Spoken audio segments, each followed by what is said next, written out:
Okay, my next stop is You Rent It here in Terrell, Texas. You see it back there. And I'm doing the video from inside the car, one, because my voice already sounds awful.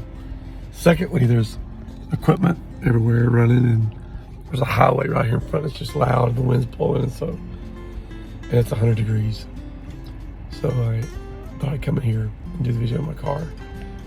But I remember I was here a year ago today at 7 o'clock in the morning. I was gonna rent one of those trailers over there to put a backhoe on.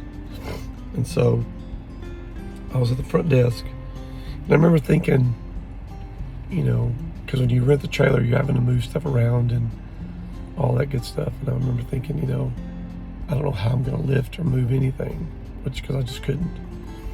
And about that time, we were filling out the paperwork, and the lady actually that was at the front desk has worked here a long time, and I just talked to her, telling her I was going to do this video, and we just kind of reflected a little bit, because she had everything worked out for the paperwork, and I was about to pay for the trailer for my company I was working for, and my phone rang, and I saw that it was the doctor's office. So obviously I answered it because I thought I might find out what the CT scan said, and I did.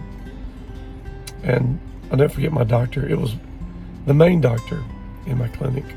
To that point, I'd met with nurse practitioners, except for one time when I met with one of the other doctors. But he told me, he said, "Hey, we need you to come in for blood work and for a 24-hour urine sample, because it looks like you have cancer." And my first response word wasn't very good at that point. and so I said, okay. And I hung up, and I was standing there at the desk, and she looked at me, she said, "You okay?" And I said, "I don't think so. Apparently I have cancer." And she said, and I said, "I gotta go." And she said, "Well, we'll just do this another time." And I said, "Yeah." And so, in that moment, as any of you that have gotten news that was bad, you just kind of stop. Everything stops. Nothing else matters at that point. And I've said this before, excuse me, is that, who you are before something like that happens matters. But who you become after something like that happens, I think matters even more. Because that's when you put into practice all the things that you know and believe. And at that point, I remember driving out that exit right there. And it was early.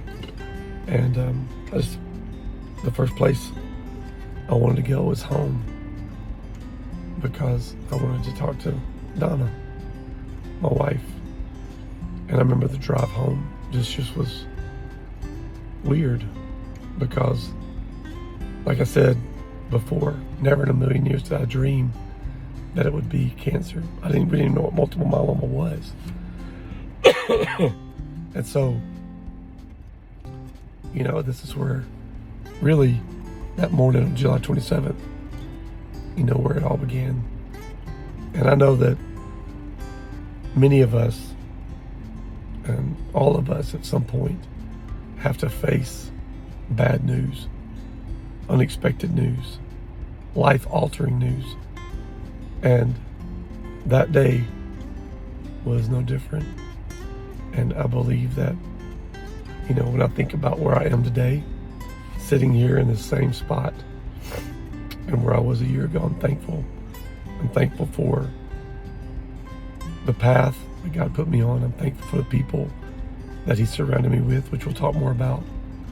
And I'm thankful for the people that were there that day for me, my family and friends, and people that helped me make it through that day. But above all, it was a faith, and I believe Jesus, and just how much He loves me, and that He was there with me. All right. Talk to you later.